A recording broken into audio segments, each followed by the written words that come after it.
आज का हमारा टॉपिक है micro evolution.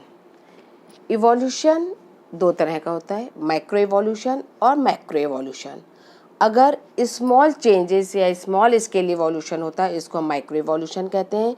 Large scale, large population में इवोल्यूशन होता है, उसको हम मैक्रो इवोल्यूशन कहते हैं। आज हम बताते हैं आपको पहले माइक्रो इवोल्यूशन। माइक्रो इवोल्यूशन में small scale change in gene frequency होती है। अब ये इवोल्यूशन क्या है? अगर कोई भी एक जीन पूल है या एक इंडिविजुअल में ये XY एलील्स हैं और वो सेम सारे के सारे इसमें एलील्स ट्रांसफ़र हो रहे हैं नेक्स्ट जनरेशन में, उसी से वो नेक्स्ट जनरेशन में ट्रांसफ़र हो रहे हैं, तो ये स्टैटिक पॉपुलेशन होती है, यानी कि उनके कैरेक्टर्स में कोई वेरिएशन हमें दिखाई नहीं देता है। लेकिन अगर ये एक कैरेक्टर से दूसरे में जाने में बीच में कोई जेनेटिक चेंज हो जाता है तो नेक्स्ट जनरेशन में एक अलग कैरेक्टर शो हो जाता है, तो उसको हम इवोल्यूशन कहते हैं। तो ये माइक्रो इवोल्यूशन में जीन फ्रीक्वेंसी पे डिपेंड करता है। अगर स्मॉल स्केल में होती है जीन फ्रीक्वेंसी में चेंज जो है स्मॉल स्केल पे होता है, तो इसको हम माइक्रो इवोल्यूशन कहते हैं। माइक्रो इवोल्यूशन के लिए सबसे ध्यान देने बात है कि ये शॉर्ट टाइम में ये इवोल्यूशन होता है, बहुत कम समय में ही कोई चेंज हो जाता है और उसको ऑब्जर्व करने में हमें बहुत लंबा टाइम भी नहीं चाहिए होता है। शॉर्ट टाइम में ही हमें नई जनरेशन में चेंजेस दिखाई देते हैं और ये माइक्रो इवोल्यूशन का मेन पार्ट है। और इसमें फ्यू जनरेशन में ही या स्मॉल चेंजेस हमें दिखाई देने लगते हैं कम समय में ही।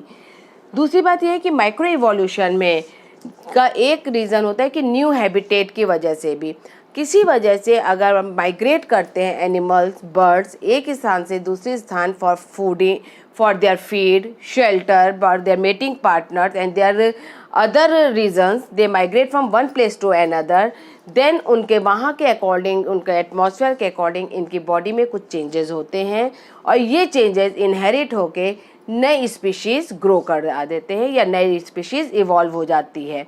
और ये चेंजेस जो है वो जीन फ्रीक्वेंसी पे डिपेंड करती है। किस चेंज जो चेंज है वो जीन फ्रीक्वेंसी है, किस तरह से चेंज हो रहा है, जेनेटिकल हो रहा है तो वो इनहेरिट हो रहा है और ये कैरेक्टर शो होते हैं।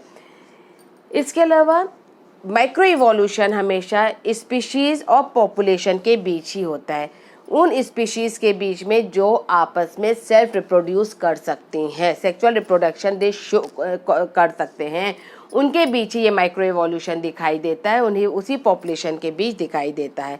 अगर दो इंडिविजुअल जिनमें आपस में सेक्सुअल रिप्रोडक्शन नहीं होता है तो वहाँ पे ये माइक्रो इवोल्यूशन नहीं शो होगा। चेंज इन वन और फ्यू कैरेक्टर मीन्स कि कहीं ना कहीं जो चेंजेस हैं, जो भी इसमें इवोल्यूशन के लिए जो स्मॉल चेंजेस हो रहे वो एक या दो ही कैरेक्टर में, ऐसा नहीं कि पूरा होल एनिमल चेंज हो जाएगा, कुछ एक आध कैरेक्टर्स चेंज हो जाते हैं जिसकी वजह से जो नई स्पीशीज़ ग्रो कर रही है या उसी स्पीशीज़ में जो नई वैरायटी ग्रो कर रही है वो पेरेंटल से या अपने एंसेस्टर से थोड़ा डिफरेंट हो जाती है। इसे हम माइक्रो इवोल्यूशन ही कहते हैं। माइक्रो इवोल्यूशन को हम एनवायरनमेंट में डायरेक्ट ऑब्जर्व कर सकते हैं क्योंकि जो चेंजेस हैं वो हमें क्लियर दिखाई देते हैं और बहुत शॉर्ट टाइम में ही ये चेंजेस दिखाई देने लगते हैं, तो इसको हम डायरेक्ट ऑब्जर्वेशन कर सकते हैं इसका। और डायरेक्ट ऑब्जर्वेशन की वजह से ही इसको बहुत ज़्यादा क्रिटिसाइज़ नहीं किया जा पाया है और लोग इस माइक्रो इवोल्यूशन की थ्योरीज को बहुत ईजिली एक्सेप्ट कर रहे हैं। माइक्रो इवोल्यूशन का हम एक्सपेरिमेंटली भी एविडेंसेस हैं जिसकी वजह से इसको बहुत ज़्यादा साइंटिफिकली सपोर्ट मिला हुआ है। माइक्रो इवोल्यूशन का एक बहुत अच्छा एग्जाम्पल है फिंचेस ऑफ डार्विन। डार्विन की फिंचेस कहते हैं मेगालोप आइलैंड में के ब्रेक होने पे अलग अलग जाके बहुत तरह की फिंचेस जो थी वो अलग अलग ग्रुप में डिवाइड हो गई।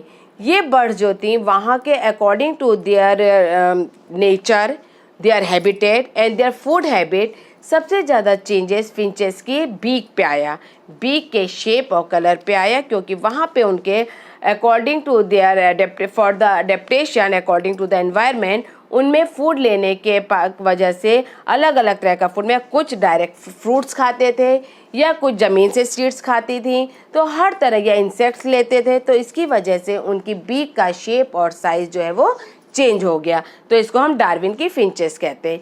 इसी तरह ही प्लांट्स में अगर हम देखते हैं तो ग्रेन्स होते हैं, लेकिन ग्रेन्स में क्या होता है कि बहुत तरह के, कोई छोटे दाने वाला होता है, बड़े दाने का होता है, किसी में प्रोटीन का कंटेंट कम होता है, किसी में उसको इस तरह चेंज किया गया है, इवॉल्व किया गया कि उसमें मॉडिफिकेशन किया गया कि वो ज़्यादा प्रोटीन रिच हो जाए।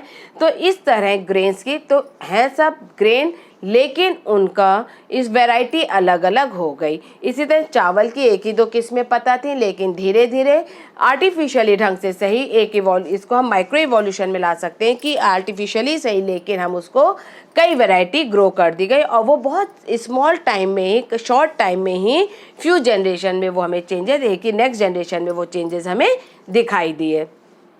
अगर हम माइक्रो इवोल्यूशन के कॉज जाने तो सबसे मेन कॉज जो कि सभी इवोल्यूशन का होता है वो होता है म्यूटेशन। सडनली चेंज हो जाता है, जेनेटिक चेंज हो जाते हैं किसी भी इंडिविजुअल में, तो वो कैरेक्टर इनहेरिट हो जाते हैं और यो एक नई स्पीशीज़ को या नई वैरायटी को इवॉल्व कर देते हैं या एक ये इवोल्यूशन शो कर देते हैं।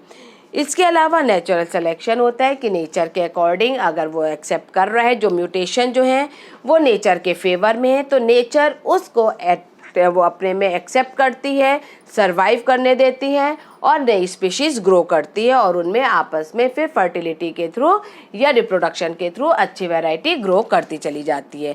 लेकिन अगर म्यूटेशन नेचर के अगेंस्ट है, नेचर उसको एक्सेप्ट नहीं कर पाता है, तो वो एनिमल जो है या एनिमल जो है उस म्यूटेशन के साथ उस एनवायरनमेंट में एडजस्ट नहीं कर पाता है, तो धीरे धीरे वो ख़त्म हो जाते हैं। इसके अर्थ है जीन फ्लो।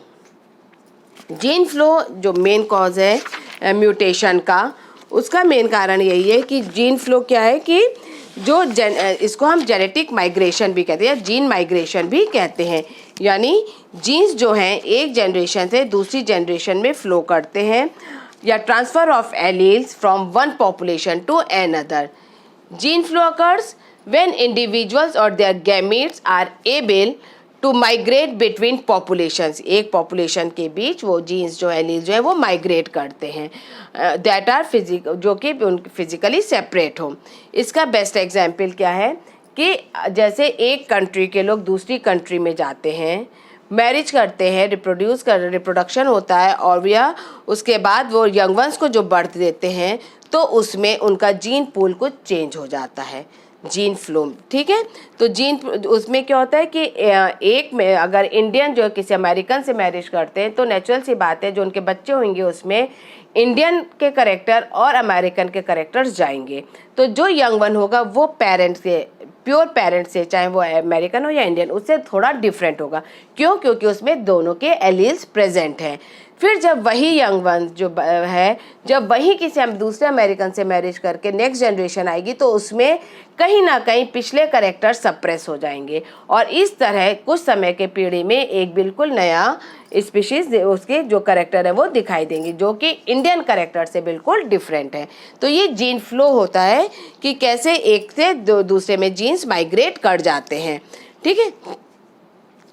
इसके अलावा जीन फ्लो जो है वो जेनेटिक डाइवर्सिटी, पॉपुलेशन की जेनेटिक डाइवर्सिटी को भी इंक्रीज कर देता है, यानी कि एक कैरेक्टर को दूसरे में मिक्स करता है। तो वहाँ पे जो अगर ए के कैरेक्टर बी में जुड़े, तो कहीं ना कहीं बी के कैरेक्टर कहीं पे कम हुए और वहाँ पे ए के कैरेक्टर जुड़ गए। तो इस तरह क्या होगा कि जेनेटिक डाइवर्सिटी में हमें ए के कैरेक्टर भी दिखाई देंगे। लास्ट कॉज होता है जेनेटिक ड्रिफ्ट। जेनेटिक ड्रिफ्ट जो है वो एक इवोल्यूशनरी फोर्स ऑपरेटिंग सिस्टम है जो स्मॉल पॉपुलेशन पे लगता है। इसको सबसे पहले सिविल राइट ने 1931 में बताया और इसलिए इसी थ्योरी को, जेनेटिक ड्रिफ्ट की थ्योरी को, सिविल राइट इफेक्ट भी कहते हैं। ये जीन की फ्रीक्वेंसी को स्मॉल पॉपुलेशन में बताया कि जो जेनेटिक ड्रिफ्ट है वो स्मॉल पॉपुलेशन में जो है वो बहुत जल्दी फिक्स या लॉस हो जाती है। तो इस तरह माइक्रो इवोल्यूशन में gene flow, genetic drift, mutation और natural selection and chromosomal change in chromosomal number है मेन कॉज होते हैं माइक्रो इवोल्यूशन के। तो आज में माइक्रो इवोल्यूशन इतना ही।